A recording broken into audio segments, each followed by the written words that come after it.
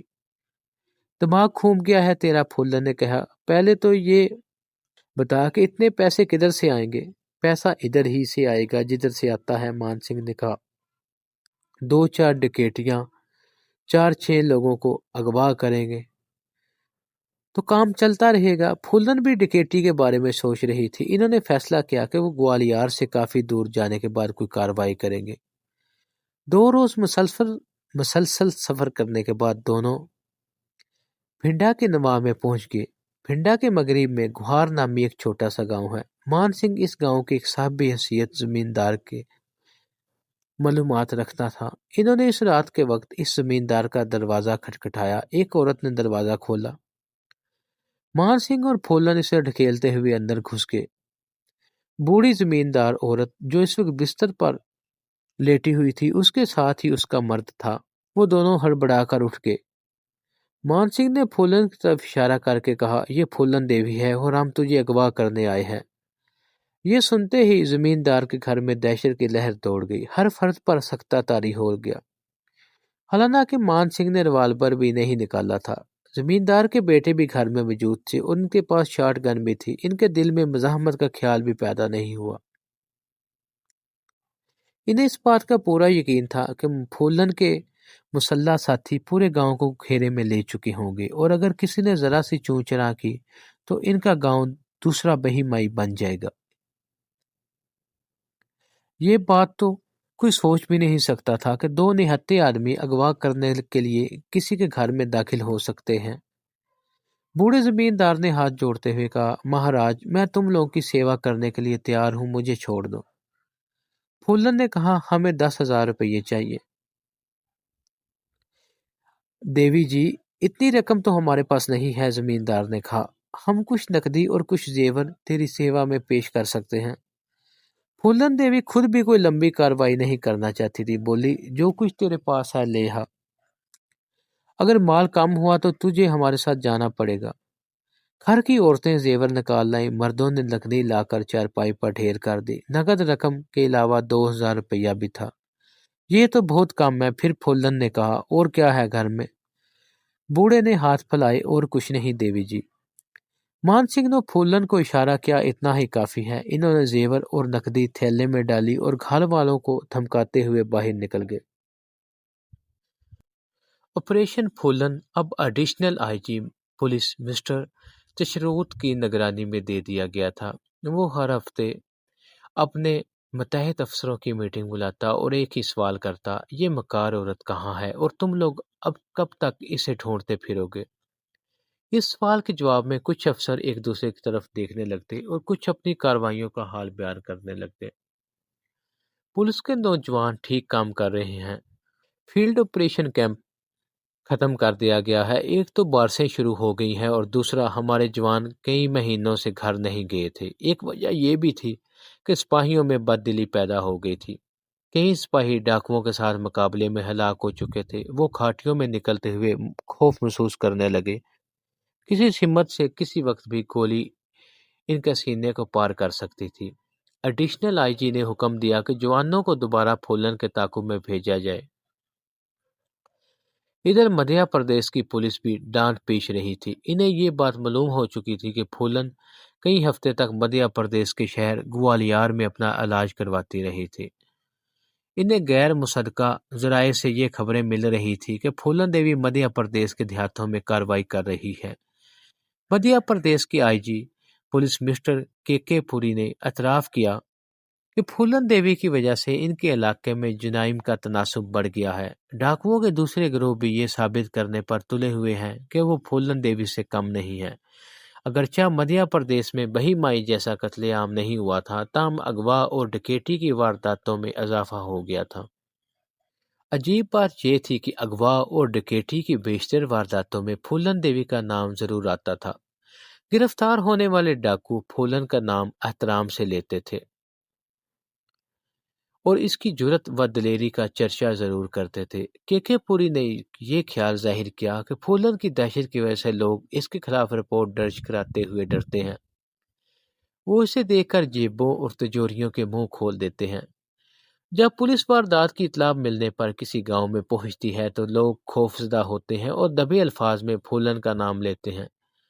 اگر ان سے پوچھا جاتا ہے کہ انہوں نے اپنی آنکھوں سے پھولن کو دیکھا ہے تو انکار میں سر ہلانے لگتے ہیں، لیکن پھر بھی اس بات پر اصرار کرتے ہیں کہ ڈکیتی یا اغوا کی کارروائی کے دوران پھولن وہاں موجود تھی۔ پولیس کو یوں معلوم ہوتا تھا کہ پھولن دیوی ہر جگہ موجود ہے، لیکن حقیقت میں پھولن کہاں تھی یہ کوئی نہ جانتا تھا۔ پولیس افیسر بار بار سوال کرتے تھے کہ پھولن دیوی کہاں ہے، کیا وہ چھلاوا ہے یا مفوق الفطرت قوتوں کے مالک ہے جو ہر واردات میں موجود ہونے کے باوجود نظر نہیں آتی، پکڑی کیوں نہیں جاتی۔ یہ بتانا مشکل ہے کہ مدھیہ پردیش میں ہونے والی کتنی وارداتیں پھولن دیوی نے کی تھی، لیکن حقیقت یہ ہے کہ بہت سی وارداتوں میں وہ خود موجود نہیں تھی، مگر اس کی دہشت یقیناً موجود تھی۔ وہ کچھ عرصہ مدھیہ پردیش میں گزارنے کے بعد نیپال کی سرحد کے قریب ایک قصبے میں چلی گئی تھی جس کا ایک گاؤں ریکسول تھا۔ وہ اور مان سنگھ اس قصبے میں کئی مہینوں تک رہے اور لوٹے ہوئے زیورات تھوڑے تھوڑے کر کے فروخت کرتے رہے۔ وہاں ان کا زیادہ وقت فلمیں دیکھنے میں گزرتا تھا۔ پھولن کو جنون کی حد تک فلمیں دیکھنے کا شوق تھا۔ اسے چھالیاں چبانے کی عادت بھی پڑ گئی تھی۔ وہ فلم کے دوران مسلسل چھالیاں چباتی رہتی تھی۔ وہ اسے بے خبر کہ مدھیہ پردیش اور اتر پردیش کی پولیس کی ہزاروں جوان اس کی تلاش میں گھاٹیوں میں ذلیل ہوتے پھر رہے ہیں۔ اگرچہ وہ پھولن کے لیے بہترین پناہ گاہ تھی اور وہ ساری زندگی وہاں گزار سکتی تھی، تاہم اس کے سینے میں انتقام کی آگ سلگ رہی تھی۔ اس کے دشمن نمبر ایک سری رام اور لالا رام ابھی تک آزاد تھے۔ وہ ان دونوں ٹھاکر بھائیوں کو اپنے ہاتھوں سے قتل کرنا چاہتی تھی، ان کے خون سے اپنے انتقام کی آگ کو ٹھنڈا کرنا چاہتی تھی۔ وہ درگا دیوی کی مورتی کے سامنے گھنٹوں دعا کرتی اور دونوں بھائیوں اس کے سامنے آ جائیں، صرف یہی دعا مانگتی۔ 1983 کے اوائل میں پھولن اور مان سنگھ ایک ٹرک کے ذریعے دوبارہ اتر پردیش پہنچ گئے۔ دونوں کے پاس اس وقت 2 رائفلیں اور 100 گولیاں موجود تھیں۔ ٹرک خاصا سست رفتار تھا۔ ان کا سفر 5 دن میں تمام ہوا۔ کانپور کے مغرب میں دونوں ایک سنسان مقام پر ٹرک سے اترے اور گھاٹیوں میں گم ہو گئے۔ گھاٹیوں میں پہنچتے ہی پھولن اسلحے اور جتھا جمع کرنے کی فکر میں لگ گئی۔ جو اسلحہ وہ مختلف جگہوں پر چھپا کر گئے تھے وہ غائب ہو چکا تھا۔ جلاؤ ضلع میں ایک چھوٹا سا گاؤں تھا جس میں کافی تعداد میں اسلحہ موجود تھا۔ اس سے قبل پھولن نے کبھی اس گاؤں کا رخ نہیں کیا تھا کیونکہ اس میں زیادہ آبادی ہریجنوں کی تھی، لیکن اب چونکہ اسے اسلحے کی شدید ضرورت تھی، اس لیے اس نے چند دنوں کے اندر ڈاکوؤں کا ایک چھوٹا سا گروہ بنا لیا اور مذکورہ گاؤں میں پہنچ گئی۔ وہ رات کا وقت تھا۔ پھولن نے چند ہوائر کی فائر کی اور ایک اونچی جگہ پر کھڑی ہو کر بلند آواز میں کہا، میں پھولن دیوی ہوں، گاؤں کے تمام لوگ اپنے ہتھیار میرے حوالے کر دو۔ پھولن دیوی کا نام سنتے ہی بستی میں دہشت کی لہر دوڑ گئی۔ گاؤں کا ایک بوڑھا ہمت کر کے باہر آیا اور پھولن سے کہا، پھولن دیوی ہم تو تیرے اپنے ہیں، ہم تیرے لیے مخبری کرتے ہیں۔ پولیس کئی دفعہ تیرے بارے میں پوچھتی ہوئی یہاں آئی، ہم نے کبھی تیرے خلاف منہ نہیں کھولا، آج تو ہمیں ہی لوٹنے آ گئی ہے۔ چپ ہو جا بڈھے، پھولن نے چلا کر کہا، میرا کوئی نہیں ہے، اپنی رائفلیں اور بندوقیں میرے آدمیوں کے حوالے کر دو، میں کسی کے ساتھ کوئی رعایت نہیں کروں گی۔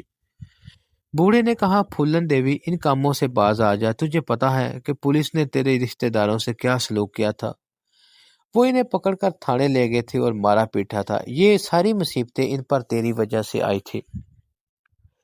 پھولن بوڑھے کو دھکا دیتے ہوئے بولے، میرا کوئی رشتہ دار نہیں ہے، باوجود یہ کہ گاؤں والوں کے پاس اسلحہ موجود تھا اور وہ مقابلہ کر سکتے تھے، لیکن پھولن دیوی کی دہشت سے کسی نے ایک فائر بھی نہیں کیا۔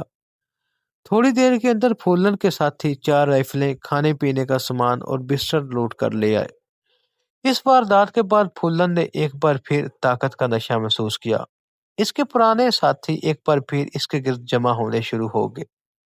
اب وہ سری رام اور لالا رام کا تعاقب کر سکتے تھے۔ اس کے ساتھیوں میں زیادہ تر مسلمان اور ہریجن تھے۔ چند ہفتوں کے اندر اس نے کافی تعداد میں اسلحہ، راشن اور رقم اکٹھی کر لی۔ اس دوران وہ مخبروں کا نظام بھی مضبوط کرتی رہے، کیونکہ پولیس کی نقل و حرکت سے آگاہ رہنا بہت ضروری تھا۔ پچھلے کچھ مہینوں کے دوران پولیس نے کئی گروہوں کا صفایا کر دیا تھا۔ ان میں سے کچھ نے ہتھیار ڈال دیے تھے، لیکن پھولن اس بات سے متاثر نہیں ہوئی تھی۔ اس نے کسی بات سے خوفزدہ ہونا نہیں سیکھا تھا۔ یہ بات اس نے بہت پہلے سیکھ لی تھی کہ زندہ رہنے کے لیے موت سے آنکھ مچولی کرنا بہت ضروری ہے۔ موت تو بہرحال آنی ہے، کیوں نہ بے خوفی سے موت کو گلے لگایا جائے۔ لیکن ایک روز پہلے اس نے ایک خبر سنی جسے سن کر اسے دلی صدمہ ہوا۔ ملکہ سنگھ نے خود کو حکومت کے حوالے کرنے کا فیصلہ کیا تھا۔ ان دنوں حکومت کے نمائندوں سے اس کی بات چیت چل رہی تھی۔ اس بات چیت کے لیے اس نے ضلع بھنڈ کے ایک گاؤں مدن پورہ کے قریب کیمپ لگایا تھا، جسے حکومت نے گوشہ امن قرار دیا تھا۔ یہ بات چیت ایک ایس پی پولیس کے ذریعے براہ راست مدھیہ پردیش کے وزیر اعلیٰ مسٹر ارجن سنگھ کے ساتھ ہو رہی تھی۔ ایس پی پولیس کا نام راجندر چترویدی تھا۔ پھولن دیوی کو یہ اطلاع پہنچانے والا مستقیم کا بھائی مسلم تھا، جو حال ہی میں ملکہ کے گروہ میں شامل ہوا تھا۔ پھولن سے اس کی ملاقات بھنڈ سے 20 میل دور دریائے چمبل کے کنارے ہوئی تھی۔ پھولن اس کی بات سننے کے بعد بولے، یہ یقین کرنے کو دل نہیں چاہتا۔ مسلم ہولے سے سر ہلانے لگا۔ بات ہی کچھ ایسی ہے کہ یقین کرنے کو جی نہیں چاہتا، لیکن بات تقریباً مکمل ہو چکی ہے، چند روز میں فیصلہ ہو جائے گا۔ ملکہ سنگھ نے مجھے بھی ہتھیار ڈالنے کا مشورہ دیا تھا، لیکن میں مستقیم کا انتقام لیے بغیر ہتھیار نہیں ڈال سکتا۔ مستقیم تمہارا بھائی تھا، لیکن میرا دوست تھا۔ ہم سب کو اس کا دکھ ہے، ہم بھی ضرور اس کی موت کا بدلہ لیں گے۔ دونوں دیر تک باتیں کرتے رہے۔ 17 جون کو ملکہ سنگھ نے مدھیہ پردیش کے وزیر اعلیٰ کے سامنے ہتھیار ڈال دیے۔ وہ پولیس کی جیب میں مقررہ جگہ پر پہنچا۔ اس جیپ کو ایس پی راجندر چترویدی چلا رہا تھا۔ ملکہ سنگھ کی پیشانی پر کالا تلک لگا ہوا تھا۔ وہ چھلانگ لگا کر جیپ سے اترا، ڈور کر ڈائس پر چڑھا، اپنی رائفل کو دونوں ہاتھ میں پکڑ کر سر سے بلند کیا اور پنڈال میں موجود ہزاروں افراد کو سلام کیا۔ وہ اس وقت پولیس کی وردی میں تھا اور وہ وردی اس پہ خوب جچ رہی تھی۔ لوگ اس کے نام کے نعرے بلند کرنے لگے، گویا وہ ایک فاتح اور سورما تھا جو طویل جنگ کے بعد واپس لوٹا تھا۔ اس کے ساتھ اس کے گروہ کے 19 ڈاکو بھی شامل تھے۔ لوگوں کو سلام کرنے کے بعد ملکہ سنگھ وزیر اعلیٰ کے سامنے جا کر جھکا، پھر اپنی آٹومیٹک رائفل، 9 mm کا ریوالور اور ایک خنجر درگا مائی کی مورتی کے سامنے رکھ دیا۔ اس تقریب سے قبل اس کی خواہش پر اسے پولیس کی جیپ میں اس کے گاؤں بلاؤ لے جایا گیا، جہاں لوگوں نے اس کا شاندار استقبال کیا۔ جب اس کی گاڑی پولیس کے دیگر گاڑیوں کے درمیان بھنڈ کی طرف روانہ ہوئی تو راستے میں جگہ جگہ ٹھٹ کے ٹھٹ اس کی ایک جھلک دیکھنے کے لیے موجود تھے۔ بہت سو نے اس کے نام کے نعرے لگائے۔ اتر پردیش کی پولیس اس ساری کارروائی پر سخت غصہ تھی۔ ایک سینئر پولیس افسر نے غصے سے کہا، اگر ایک عام آدمی ایک قتل کرتا ہے تو اسے پھانسی پر لٹکا دیا جاتا ہے، پر اگر ایک ڈاکو 2-4 درجن قتل کرتا ہے تو وہ ہیرو بن جاتا ہے۔ اور مدھیہ پردیش کا وزیر اعلیٰ بنفس و نفیس اس کے استقبال کے لیے جاتا ہے۔ اس صوبے میں انصاف نام کو رہ گیا ہے۔ میرے ہاتھ میں رائفل دے دو، پھر انہیں میرے سامنے پیش کرو اور دیکھو میں ان کا کیسا استقبال کرتا ہوں۔ اس تقریب کے ٹھیک 10 دن بعد قتل عام کی 2 بے ایمانہ وارداتوں نے ایک بار پھر بھورے بھارت کو ہلا کر رکھ دیا۔ دستام پور نامی گاؤں کے 11 باشندوں کو، جن میں 4 عورتیں اور 2 بچے شامل تھے، مستقیم کے بھائی مسلم نے قتل کر دیا۔ وہ دوسری واردات آگرہ سے 30 میل دور مشرق میں رونما ہوئی۔ ڈاکوؤں کے ایک گروہ نے رامپورہ نامی گاؤں کے 6 باشندوں کو گولیوں سے ہلاک کر دیا۔ 27 جون اور 28 جون کو رات کے 11 بجے ایک ٹرک جس میں درجن بھر ڈاکو سوار تھے، دستام پور کے علاقے میں پہنچ کر رک گئے۔ یہ وہی گاؤں ہے جس کے قریب مستقیم اور اس کے کزن امام الدین کو قتل کیا گیا تھا۔ ڈاکو پولیس کی وردیوں میں تھے اور نیم خود کار ہتھیاروں سے لیس تھے۔ ان کے پاس مشین گنیں بھی تھی۔ ڈاکوؤں کا سرگنا مستقیم کا بھائی مسلم تھا۔ وہ اپنے بھائی کے قتل کا انتقام لینے آیا تھا۔ اس وقت گاؤں کے تمام نمائندے محو خواب تھے اور ہر طرف تاریکی اور سناٹے کا راج تھا۔ ڈاکو خاص خاص گھروں کے دروازے کھٹکھٹانے لگ گئے۔ وہ پولیس کے مخبروں کے علاوہ ان طالب علموں کے گھروں میں بھی گھسے جنہوں نے پولیس کے ساتھ مل کر مستقیم اور امام الدین کو مارا تھا۔ ان کے پاس پاورفل لائٹس تھی۔ وہ گھروں میں گھس جاتے اور مکینوں کے چہروں پر ٹارچ کی روشنی ڈال کر انہیں پہچاننے کی کوشش کرتے۔ تیز روشنی کی وجہ سے مکین ڈاکوؤں کو نہیں پہچان سکتے تھے۔ ڈاکوؤں کا ایک دستہ گاؤں کے سرپنچ پیارے لال کے گھر میں گھس گیا۔ شور کی آواز سن کر پیارے لال ہڑبڑا کر اٹھ بیٹھا۔ قبل اس کے کہ وہ صورتحال کو سمجھ سکتا، ایک ڈاکو نے اس کے چہرے پر روشنی ڈالی، دوسرے نے پورا برسٹ اس کے جسم پر خالی کر دیا۔ پھر یہ ڈاکو پیارے لال کے بڑے بھائی موتی لال کے گھر میں پہنچے، اسے جگا کر قتل کر دیا۔ دونوں گھروں میں کہرام مچ گیا، عورتیں چیخنے لگی اور ان کی آوازیں پورے محلے میں گونجنے لگی، لیکن چیخیں ڈاکوؤں کے دلوں میں رحم نہیں پیدا کر سکتی تھی۔ کچھ ڈاکو مکان کے اوپر چڑھ گئے اور مکینوں کو حکم دینے لگے کہ وہ اپنا اپنا نام بتائیں۔ وہ ان کے چہرے پر روشنی ڈال کر انہیں پہچاننے کی کوشش کرتے تھے۔ معلوم ہوتا تھا کہ انہوں نے پہلے سے ان افراد کی فہرست بنا رکھی تھی جن کو انہوں نے قتل کرنا تھا۔ جن طلبہ نے مستقیم کو مارا تھا، ان میں سے جو ڈاکوؤں کے ہتھے چڑھ کے ان کے ساتھ بھی بالکل وہی سلوک کیا گیا۔ مسلم کے ساتھیوں نے انہیں چن چن کر قتل کر دیا۔ ڈاکوؤں کا دستہ جو پیارے لال کے گھر میں گھسا تھا وہ انتہائی سنگ دل تھا۔ انہوں نے پیارے رام، سری رام اور رام دلاری، اس کی سالی شربتے، اس کی شادی شدہ بھانجی کانتی اور 10 سالہ پوتے کو ایک کمرے میں جمع کر کے سب کو قتل کر دیا۔ پیارے لال کا 14 سالہ بیٹا شریش جو ذہنی مریض تھا گھبرا کر بری طرح چیخنے لگا۔ ایک ڈاکو نے اسے خاموش کرنے کی بہت کوشش کی۔ جب وہ کسی طرح چپ نہیں ہوا تو اس نے اس کے سر میں گولی مار کر اسے ہمیشہ کے لیے خاموش کر دیا۔ دوسرے ڈاکوؤں نے جن لوگوں کو قتل کیا تھا ان میں گنگا چرن اور اس کا داماد اجاگر شامل تھا۔ مسلم نے پیارے لال کے ایک پڑوسی کو باہر نکالا اور پوچھا، پیارے لال کے گھرانے کے اور افراد کہاں ہیں؟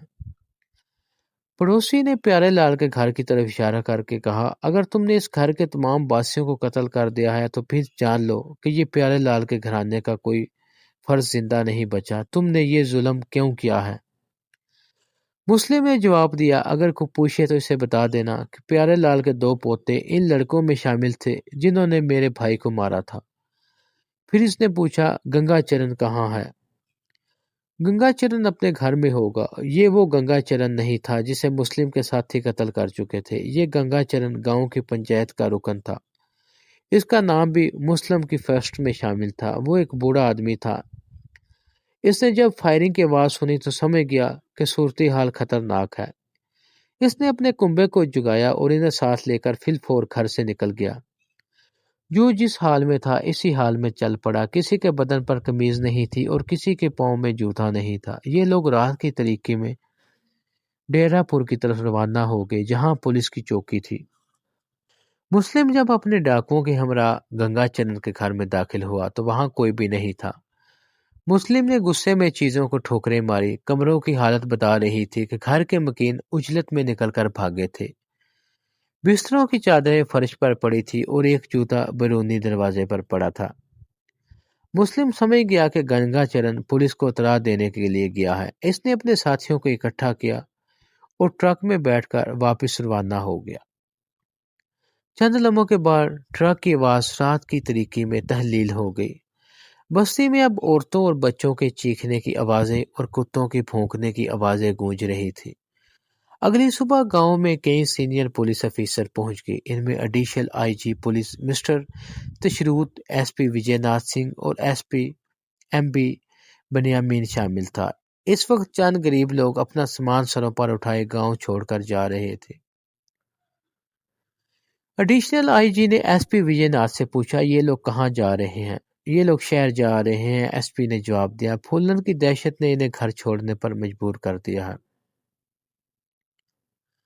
پھولن دیوی، کیا اس واردات میں بھی پھولن دیوی کا ہاتھ ہے؟ یقین کے ساتھ کچھ نہیں کہا جا سکتا، لیکن بستی کے لوگوں کی زبان پر پھولن دیوی کا نام ہے۔ کسی نے اس ضمن میں کوئی واضح بیان نہیں دیا۔ کچھ نے کہا ہے کہ پھولن دیوی کو انہوں نے دیکھا تھا، لیکن ان کا بیان بہت مدہوش ہے۔ ایک زخمی طالب علم ستیا رام نے کہا ہے کہ اس نے پھولن دیوی کو ایک گھر کی چھت پر کھڑے دیکھا تھا۔ اس کے ہاتھ میں اسٹرین گن تھی اور وہ گیت گا رہی تھی۔ یہ ایڈیشنل آئی جی نے مٹھیاں بھینچی، یہ عورت پولیس کو کیوں نہیں نظر آتی؟ ایک سب انسپیکٹر نے کہا، کچھ دیہاتیوں کا کہنا ہے کہ ڈاکو جاتے وقت مستقیم کی جے ہو کے نعرے لگا رہے تھے۔ ڈاکوؤں میں سے کسی کی شناخت نہیں ہوئی۔ مسلم کے علاوہ کسی کی شناخت نہیں ہو سکی۔ بستی والوں کا کہنا تھا کہ ان کے پاس تیز روشنی والی ٹارچیں تھیں جن سے وہ ان کی آنکھوں میں روشنی ڈالتے تھے۔ تیز روشنی کی وجہ سے ان کی آنکھیں چندھیا جاتی تھی اور وہ کچھ نہیں دیکھ سکتے تھے۔ جہاں تک مسلم کا تعلق تھا، اس نے خود اپنی شناخت کروائی تھی اور کہا تھا کہ وہ مستقیم کا انتقام لینے کے لیے آیا ہے۔ کیا کسی نے پھولن دیوی کو بھی باتیں کرتے سنا تھا؟ اس بارے میں کوئی معتبر شہادت نہیں ملی۔ معتبر شہادت نہ ہونے کے باوجود دیہاتیوں اور گھاٹیوں میں یہ خبر پھیل گئی کہ دستام پور میں واردات کرنے والا ڈاکوؤں کی کمان پھولن دیوی کر رہی تھی۔ اس کے وہاں ہونے کا جواز بھی تھا۔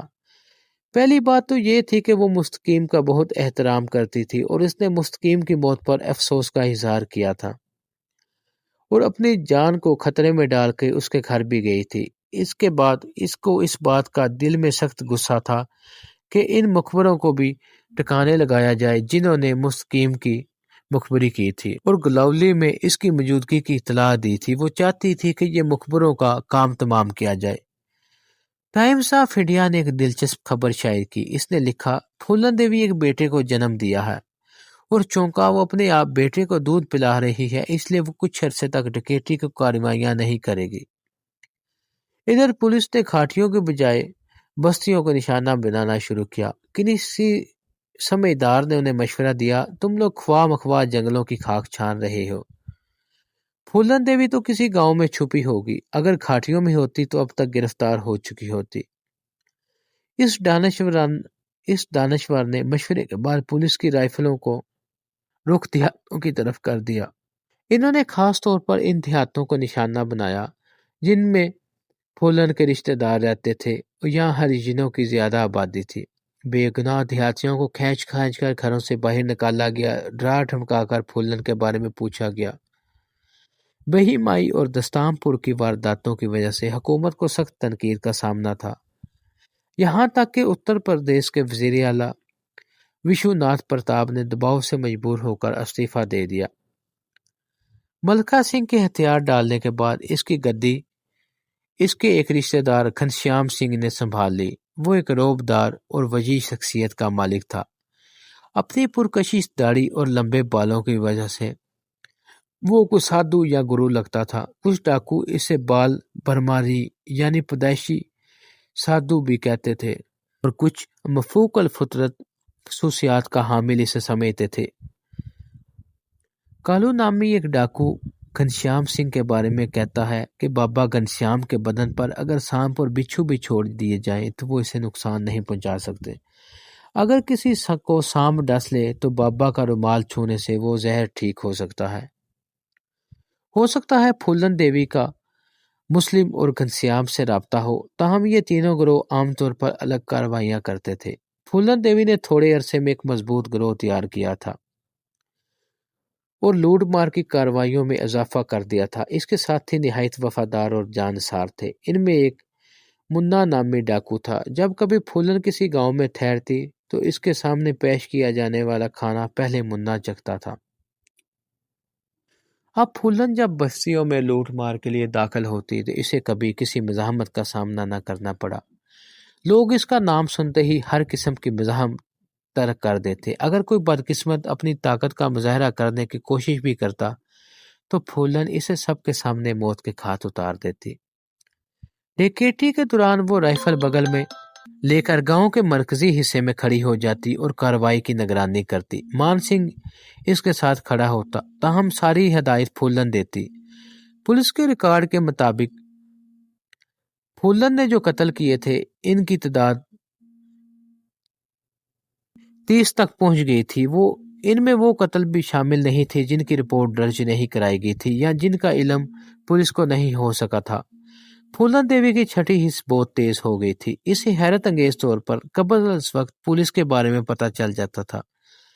کئی دفعہ ایسا ہوا تھا کہ پولیس جب اس کے ٹھکانے پر پہنچتی تو پتہ چلتا کہ وہ چند منٹ پہلے وہاں سے نکل کر گئی تھی۔ اس کا کہنا تھا کہ درگا دیوی اسے قبل از وقت خطرے سے آگاہ کر دیتی تھی۔ 26 ستمبر 1983 کو پولیس نے چند ڈاکوؤں کو جو آگ کے الاؤ کے گرد بیٹھے تھے گھیرے میں لے لیا۔ ڈاکوؤں نے صورتحال کی نزاکت کا اندازہ کرتے ہوئے مزاحمت نہیں کی اور خود کو پولیس کے حوالے کر دیا۔ ان ڈاکوؤں میں ایک کا نام لکھن سنگھ اور دوسرے کا دیا شنکر تھا۔ ان ڈاکوؤں نے پولیس کے سوالوں کے جواب دیتے ہوئے کہا کہ وہ رگھوناتھ ملا کے گروہ کے آدمی تھے، تاہم کبھی کبھی وہ پھولن دیوی کی وارداتوں میں بھی حصہ لیتے تھے۔ انہوں نے پولیس کو ان دیہات کے نام بھی بتائے جہاں پھولن دیوی قیام کرتی تھی اور جہاں اس کے ہمدرد موجود تھے۔ پولیس نے فی الفور ان دیہات پر چھاپے مارے اور کئی دیہاتیوں کو مارا پیٹا، لیکن اس کے باوجود پھولن کا نہ اتا لگا نہ پتہ۔ اتفاق سے انہی دنوں پھولن کی ٹانگ میں 3 انچ کا لمبا کانٹا چبھ گیا تھا، جس کی وجہ سے اسے بخار ہو گیا تھا اور وہ دریائے چمبل کے کنارے ایک غار میں آرام کر رہی تھی۔ وہ ایک بہترین پناہ گاہ تھی۔ اس کے دہانے پر جھاڑیاں اور پودے اگے ہوئے تھے۔ اگرچہ باہر گرمی تھی لیکن غار کا اندرونی حصہ کسی ایئر کنڈیشنر کمرے کی طرح ٹھنڈا اور خوشگوار تھا۔ ایک روز غار کے اندر بیٹھی پھولن دیوی مان سنگھ کے ساتھ باتیں کر رہی تھی کہ باہر سے بھاری قدموں کی آوازیں سنائی دی۔ اس نے جلدی سے آٹومیٹک رائفل اٹھائی اور دہانے کے قریب جا کر باہر جھانکا۔ صرف 50 قدم کے فاصلے پر اسے ایک پولیس مین دکھائی دیا۔ اس نے رائفل بغل میں دبا رکھی تھی اور محتاط نظروں سے دائیں بائیں دیکھتا ہوا آگے چل رہا تھا۔ مان سنگھ نے جلدی سے اپنی رائفل سیدھی کی لیکن پھولن نے ہاتھ کے اشارے سے منع کر دیا۔ لمحے بھر کے بعد ایک اور سپاہی دکھائی دیا۔ وہ پہلے سپاہی سے 10 قدم پیچھے تھا۔ اس کے پیچھے ایک اور تھا۔ وہ تعداد میں کئی تھے اور 10-10 قدم کا فاصلہ چھوڑ کر جنگل میں چل رہے تھے۔ وہ ان ہزاروں سپاہیوں میں سے تھے جو ہزاروں میل کے رقبے میں پھیلے ہوئے جنگل میں پھولن کو تلاش کر رہے تھے۔ پھولن نے گہرا سانس لیتے ہوئے کہا، مان سنگھ، شکر ہے تم نے گولی نہیں چلائی۔ جب تمام پولیس والے گزر گئے تو مان سنگھ نے پھولن سے کہا، میں پتہ کر کے آتا ہوں کہ یہ لوگ کہاں جا رہے ہیں۔ اس کے بعد پھولن اندر جا کر بستر پر لیٹ گئی اور سوچنے لگی۔ رات کو مان سنگھ واپس نہیں آیا۔ اسے تشویش ہونے لگی۔ اگر مان سنگھ پکڑا گیا تو وہ بھی پکڑی جا سکتی تھی۔ اگلے 2 روز تک وہ سخت پریشان رہی۔ تیسرے روز مان سنگھ واپس آ گیا اور ایک بری خبر ساتھ لایا تھا۔ اس نے بتایا کہ گھنسیام سنگھ ہتھیار ڈالنے کے لیے بات چیت کر رہا ہے۔ احمق، پھولن غصے سے بولی، پولیس اسے کبھی زندہ نہیں چھوڑے گی۔ وہ راجندر چترویدی کے ذریعے بات چیت کر رہا ہے، مان سنگھ نے کہا۔ یہ وہی پولیس افسر ہے جس کے ساتھ ملکھا سنگھ نے بات چیت کی تھی۔ ملکھا سنگھ کی بات اور تھی۔ وہ مضبوط آدمی تھا۔ اس کے وزیروں سے تعلقات تھے، پر یہ لوگ گھنسیام سنگھ کو زندہ نہیں چھوڑیں گے۔ دیکھتے رہو۔ 1 ہفتے بعد پھولن کی طبیعت ٹھیک ہو گئی۔ وہ مان سنگھ کے ساتھ اس مقام کی طرف روانہ ہو گئی جہاں اس کے باقی ساتھی ٹھہرے ہوئے تھے۔ 10 میل کا فاصلہ طے کرنے کے بعد انہوں نے دور سے ایک آدمی کو اپنی طرف آتے دیکھا۔ جب پاس آیا تو پتہ چلا وہ ایک سپاہی تھا۔ دونوں تیزی سے ایک ٹیلے کے کب میں چلے گئے اور چڑھ کر آنے والوں کا انتظار کرنے لگے۔ وہ سب پولیس کی وردی میں تھے اور ان کی تعداد 25-30 کے لگ بھگ تھی۔ وہ جب قریب آئے تو پھولن سام کی طرح پھنکاری اور رائفل سیدھی کرنے لگی۔ گزرنے والی پارٹی کے آگے سری رام اور للا رام چل رہے تھے۔ مان سنگھ نے تیزی سے پھولن کو رائفل پر ہاتھ ڈال کر روک دیا۔ وہ خوب جانتا تھا کہ پھولن اپنے سب سے بڑے دشمنوں کو دیکھ کر کچھ بھی کر سکتی تھی۔ وہ اس ٹیکری سے سری رام اور للا رام کو قتل کر سکتی تھی، لیکن اس کے بعد ان کا بچنا محال تھا۔ سری رام کے ساتھیوں کو ایک دو کو گرا بھی دیتی، مگر دوسروں کی گولیوں سے ان کا بچنا ناممکن تھا۔ 2 آدمی 30 آدمیوں کا مقابلہ نہیں کر سکتے تھے۔ پاگل مت بنو، مان سنگھ ہولے سے بولا، تھوڑا صبر کرو، یہ لوگ پھر ہمارے نشانے پہ آ جائیں گے۔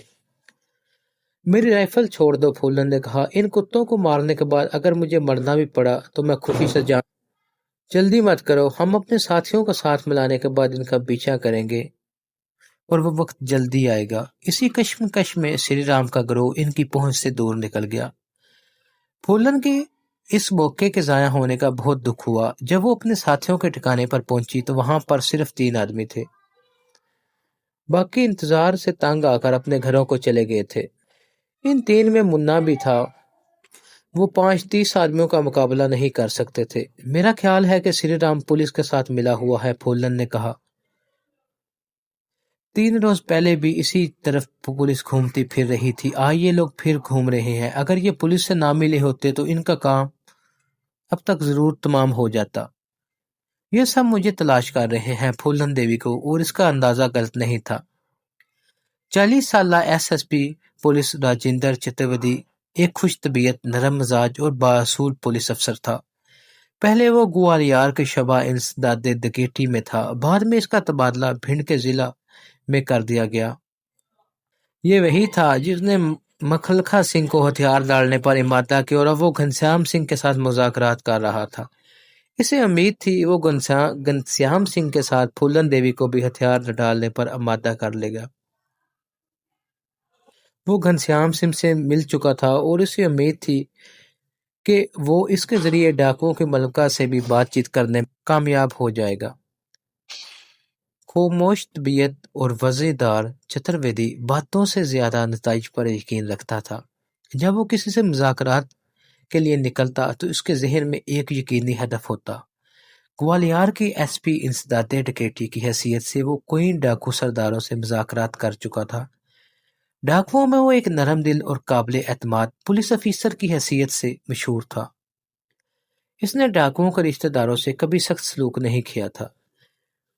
جب اس کی آدمی ڈاکوؤں کے رشتہ داروں سے پوچھ گچھ کرتے تو وہ ان پر خاص نظر رکھتا۔ ملکھا سنگھ سے مذاکرات کے دوران اسے کئی مرتبہ ایسا موقع ملا کہ وہ اسے ختم کر سکتا تھا، لیکن اس نے ایسا نہیں کیا۔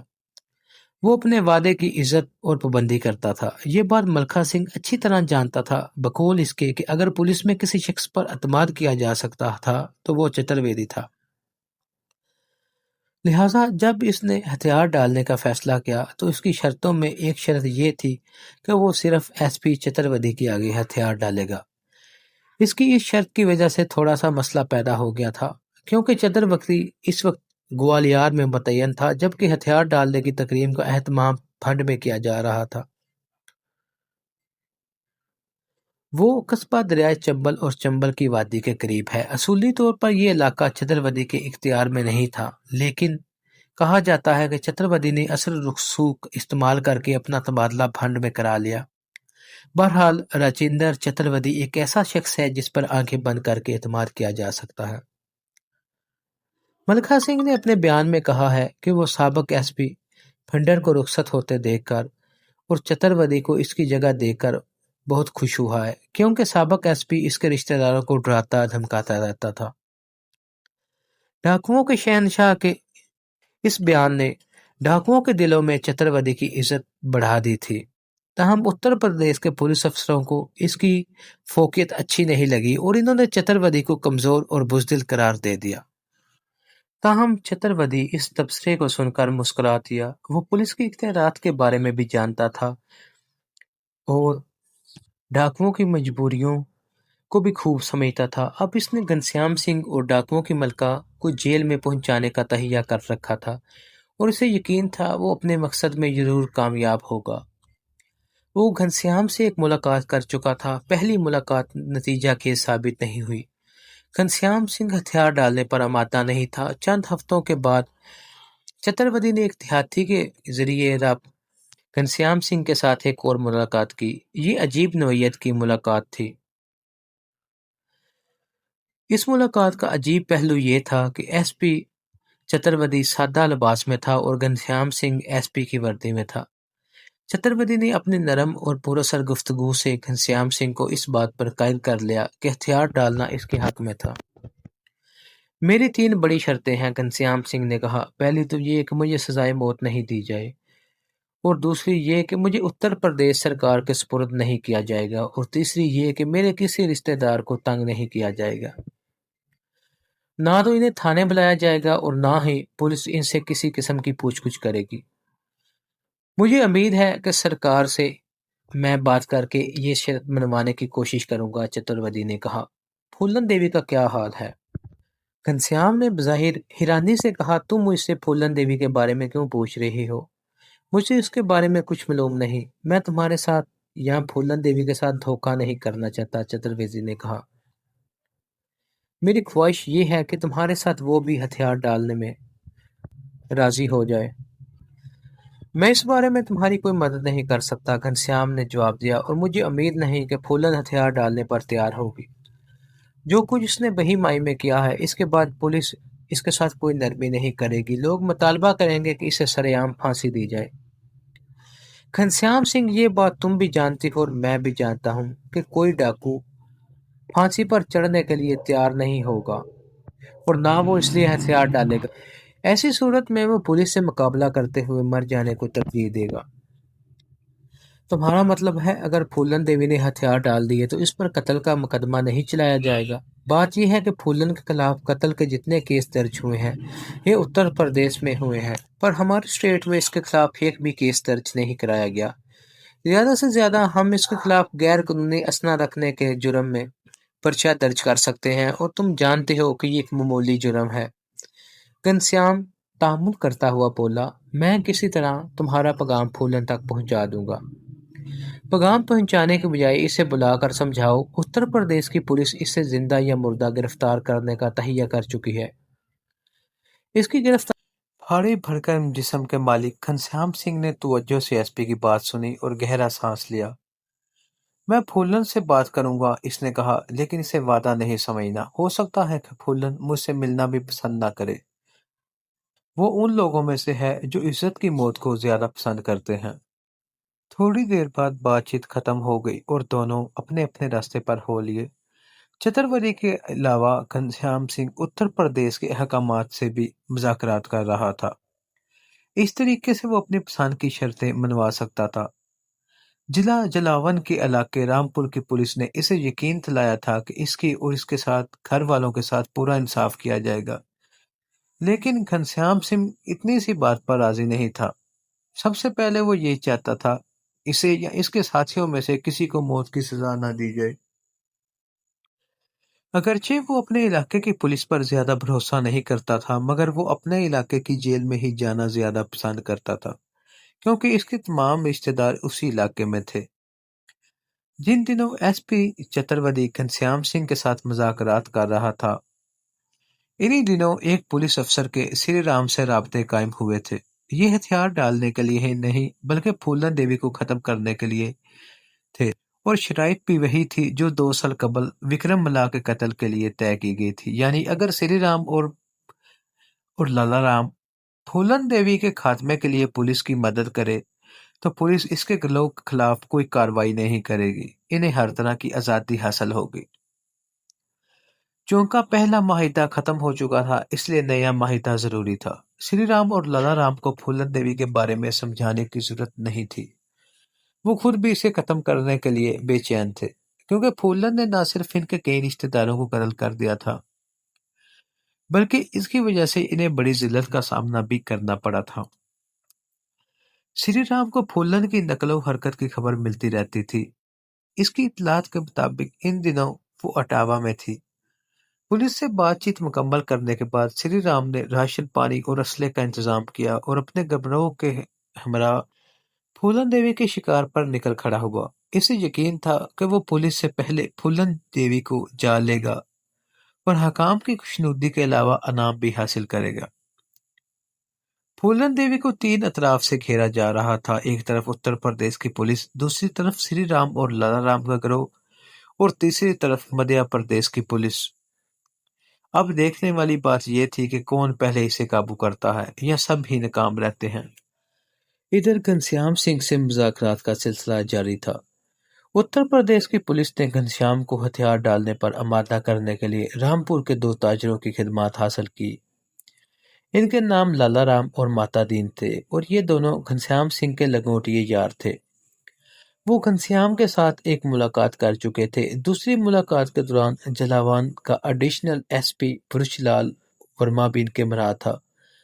زیادہ تر بات چیت لالا رام اور ماتا دین نے کی۔ برج لال ورما ساری باتیں سنتا رہا۔ اس دوران چند پولیس افیسر ہنومان گڑھی میں جا کر گھنشیام کے باپ بھوگی رام اور بھائی وشنو سے بھی ملے۔ انہوں نے انہیں یقین دلایا کہ اگر گھنشیام ہتھیار ڈال دے تو وہ اسے کوئی نقصان نہیں پہنچائیں گے۔ ان تمام یقین دہانیوں سے متاثر ہو کر گھنشیام نے اتر پردیش میں ہتھیار ڈالنے کا فیصلہ کر لیا۔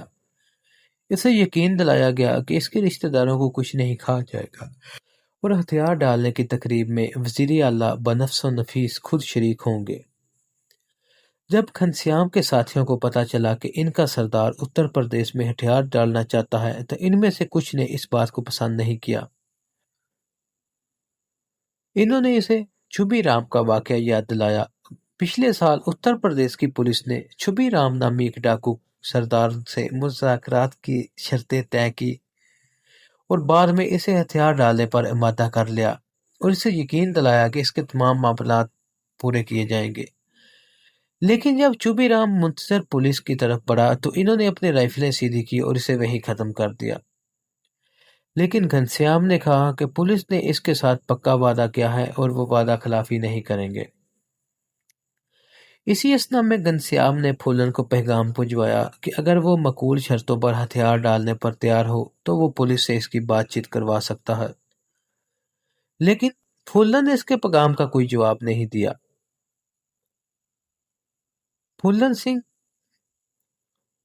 گھنشیام سنگھ پھولن کی دلیری اور ذہانت کی تعریف کرتا تھا اور اس کی سلامتی کا خواہاں تھا۔ نیز اس کے دل میں یہ خیال بھی تھا کہ اگر پھولن اس کے ساتھ ہتھیار ڈالنے پر تیار ہو جائے تو اس کی پوزیشن زیادہ مستحکم ہو جائے گی۔